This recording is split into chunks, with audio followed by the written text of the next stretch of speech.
There have been plenty of times when home cooks serve restaurant-quality dishes on MasterChef. But this dish from season 11 was an absolute showstopper. So I'm talking about the pasta challenge from episode 7, when MasterChef decided to invite celebrity chef, baker, and author Nancy Silverton. And for one particular contestant, standing in her midst was a dream come true. She is the queen of Italian cooking. Obviously, I'm Italian. I got red sauce running through my veins. Well, Autumn made it her top priority to impress her above all else. Adding to the already intense pressure, the challenge was to make a very important staple of Italian cuisine. Drum roll, please. Fresh pasta. Yeah, it couldn't have been anything but fresh pasta. Now, if you've been watching my videos for a while, you might know that making pasta from scratch isn't an easy task as you might think.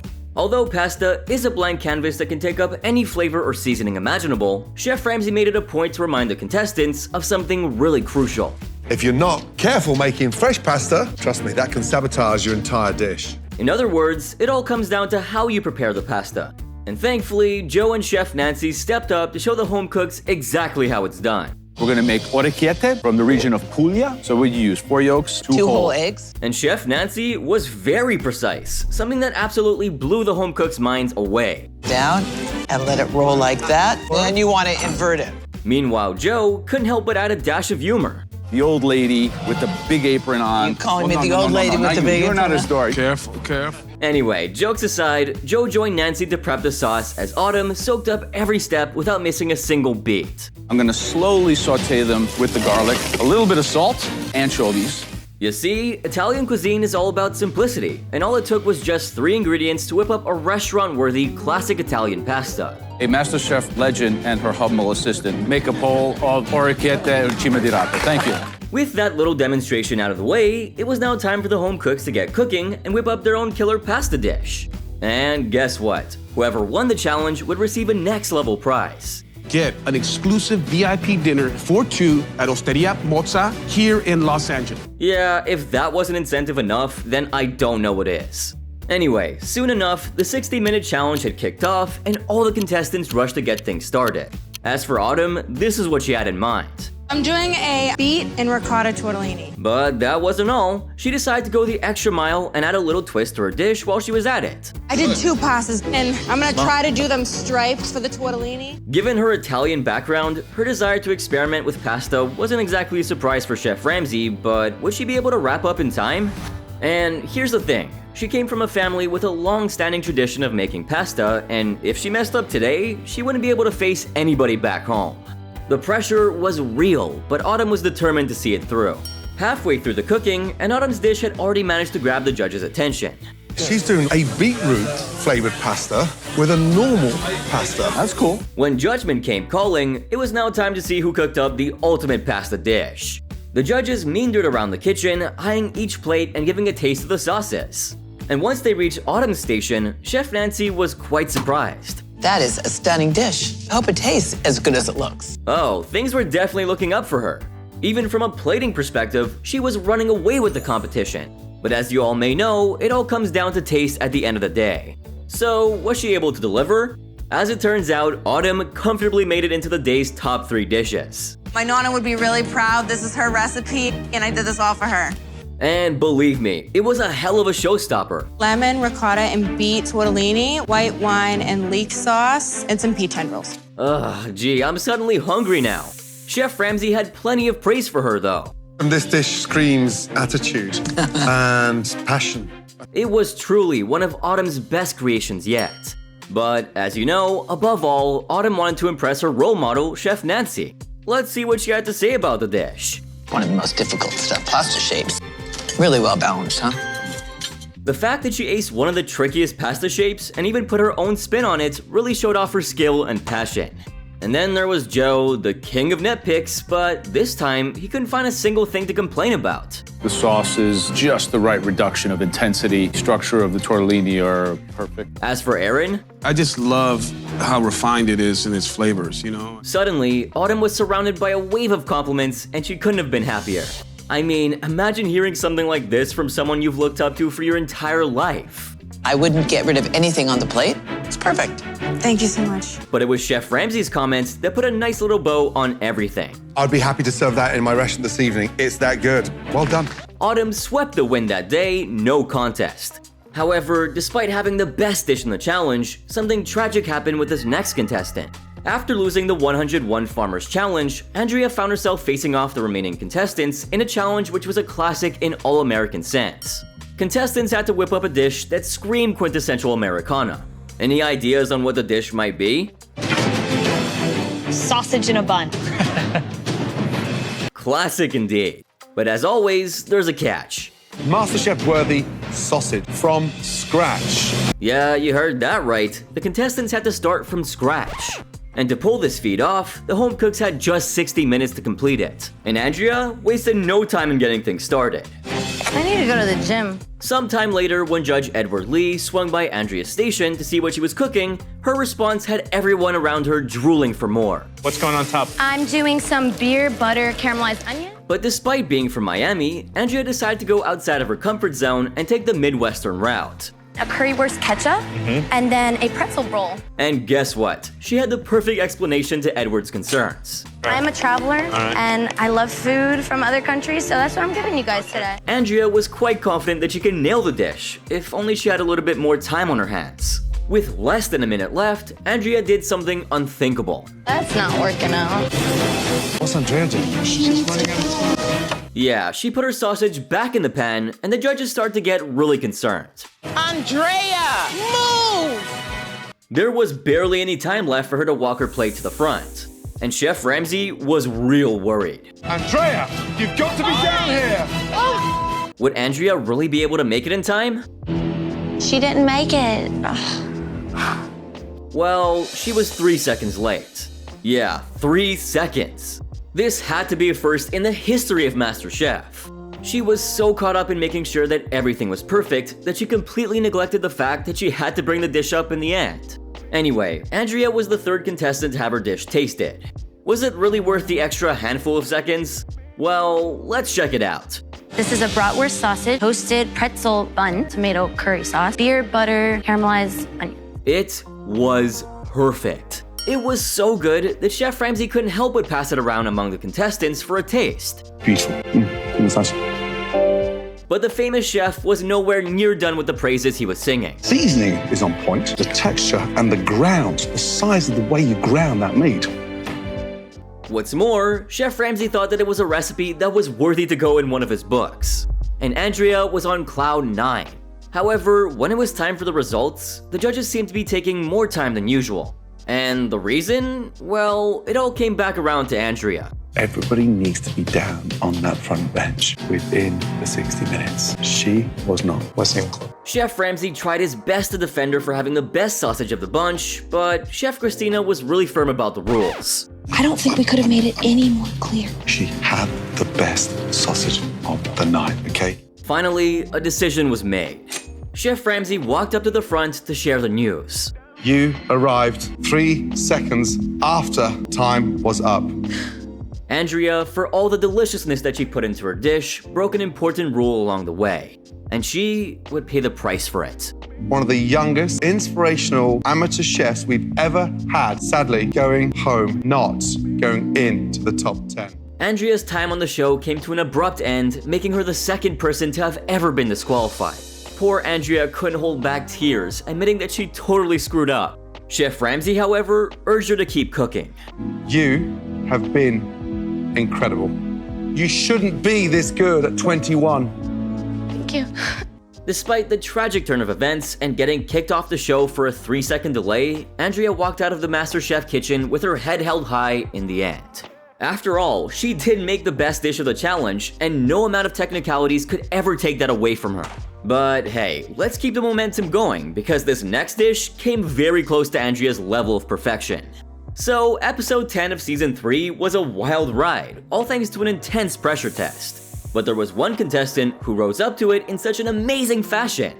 Yes, I'm definitely talking about Monty. She rose to the occasion of what could have been the most intense pressure test the show's ever seen. Believe me, it was no cakewalk. A pizza stone. Confused? Well, me too. Basically, the theme of the next challenge was to use different tools of the trade. So, the judges had Becky, the winner of the previous challenge, choose between a pizza stone, a Chinese wok, and a deep fryer.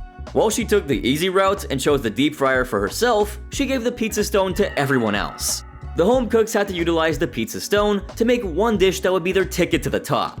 But let's not forget that they only had 1 hour to prepare the dish. What am I gonna do with a pizza stone in under an hour? The pressure was on, but Monty kept it pushing. Becky wants me out of the competition. Becky wants everybody out of the competition. At halftime, when the judges walked over to Monty's station, they were in for a surprise. Where's your dough? My dough is in the oven already. Really?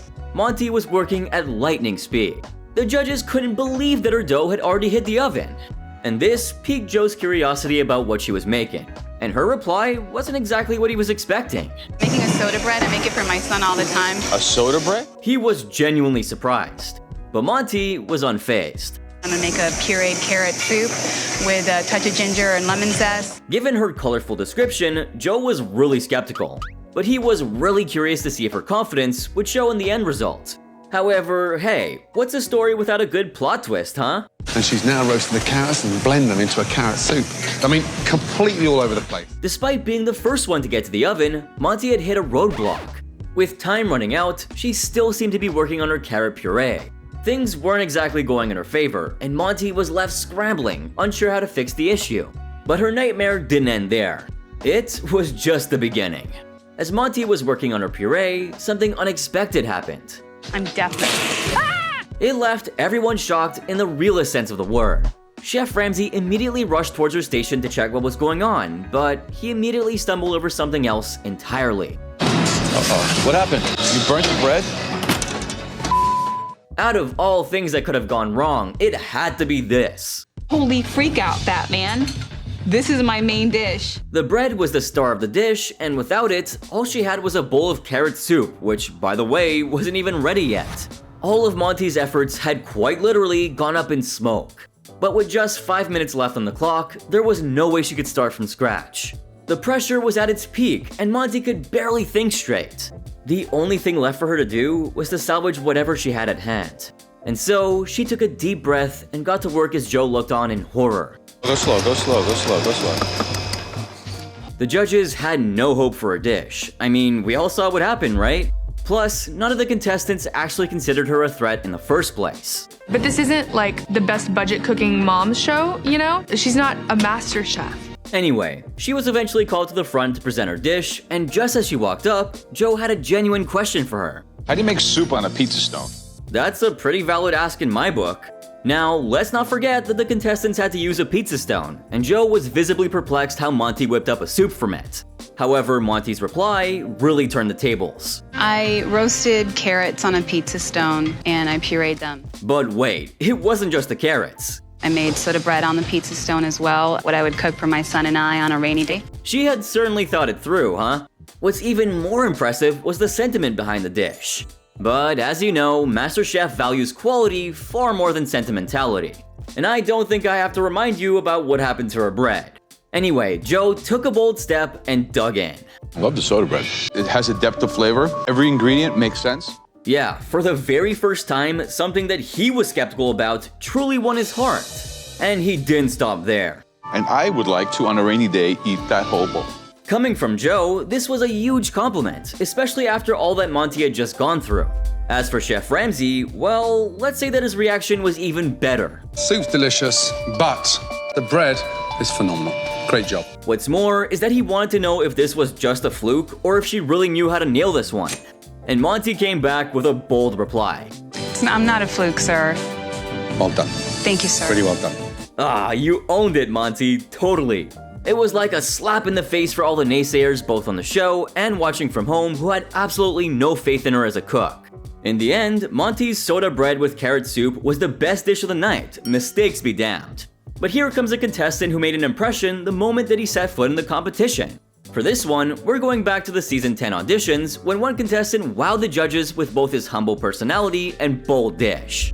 Well, everyone, meet Fred, a young 20-something revenue analyst from California with hopes of making it big in the culinary world. You see, this dude was a master in the kitchen, but once he actually stepped out into the real world, he turned into this shy, awkward guy that nobody would take a second glance at. Are you nervous? A little bit, you know, serving a dessert to the judges. I'm just actually more excited. Apparently, it took a great deal of effort and pep talk from his mother to even push him into signing up for the competition in the first place. Literally, the reason why I started cooking. I just can't believe that I'm doing this. But hey, what are mothers if not lifting you up to surpass your own limits, huh? And so, Fred found himself auditioning for the show, and he wanted to start things off with a bang. He decided to win the hearts of the judges with sweetness, a dessert. I would say I'm definitely nervous because my dessert tonight has a ton of components going into it. So Fred, with anxiety written all over his face, walked up to the judges with his dish resting on a black plate. My name is Fred, and for you, I have today a black vinegar and Ovaltine infused chocolate cake. As Fred started to describe his dish, it seemed like he'd put everything but the kitchen sink in it. Malted mascarpone cream, caramelized white chocolate, and burnt miso ganache, togarashi walnut crumble. The judges couldn't help but wonder how he'd managed to whip up something as complex as this, as Fred continued dishing out even more details. Chocolate twigs and edible flowers. And here's the thing, he had taken even more time to put some deep thought into the plating of the dish, which isn't a super common thing for contestants to do at the auditions. I plated it so that way the cake looks like little cubes, which represent the seeds of my dreams. Had Aaron not cut him off, I'm sure Fred would have gone on and on for at least another whole minute. But hey, maybe he was just nervous, so let's cut him some slack. Nonetheless, the judges were floored by just the description of the dish. And hey, don't even get me started on the presentation. Like I said, the guy had it down to a science. The fact that this timid guy was able to come up with something so beautiful, white cream meandering on the plate, surrounded by cubes of cakes and flowers, it was too good to be true. But here it is anyway. And the story of his life, the life that inspired him to make it to MasterChef, was heartbreaking. I grew up as a very introverted person, a lot of people telling me that I wasn't good enough. But Aaron was quick to interject with some feel-good wisdom. Let's not even pay any mind to those knuckleheads that doubted you. All that's important is your belief in yourself. Well said, my man, well said. If you ask me, Fred stole the show here. Because, again, the judges were in complete awe of the dish. Visually, absolutely stunning. But what about the flavor? So light. Thank you. That's the black vinegar. It tenderizes the crumb. If the first words that leave Joe's mouth are even remotely positive, then you should probably know that you nailed the dish. As for Aaron, he was equally floored. This is all the superlatives you give dessert. Ooey, gooey, decadent. And while Aaron and Joe got busy talking, Chef Ramsay got busy in another way. Even in restaurants, we really struggle with desserts that are flavorful and light, so people can really enjoy them even after eating. I can't stop eating this personally. He wanted to waste no time in talking. While the other two judges laid out their opinions, Chef Ramsay thought his time would be better spent licking the plate clean. Don't believe me? Well, watch this. More times than not, Fred, we struggle with making decisions. One full fork after another, Chef Ramsay couldn't help himself. Now, how many times have you seen the judges finish their plate on MasterChef? Not often, I'll tell you that much. Even if it's a showstopper. If you can think of any, let me know, because I could think of like maybe 2 or 3 off the top of my head, so yeah, put it in the comments down below. Meanwhile, I think we should all give Chef Ramsay a moment to finish what he started. And I think that says it all right there. I guess Gordon likes it. There's no debate. Ramsay tossed the apron at Fred and couldn't believe that someone could actually perfect a dish like that. As Fred headed out to the front to share the news with his family, it was then that Chef Ramsay finally shared his feedback with the other two judges. One of the best desserts I've ever tasted in this competition. But after all that, there was one thing left to do. Look at that. Come on. Oppa! So could you think of any more dishes that were the best of the best on MasterChef? Don't forget to let me know in the comment section down below. And if you enjoyed this video, make sure to visit my social media pages, drop a like, subscribe, and turn on my post notifications if you haven't already. And if you thought this video was crazy, wait till you see my next one right here, since it's even better.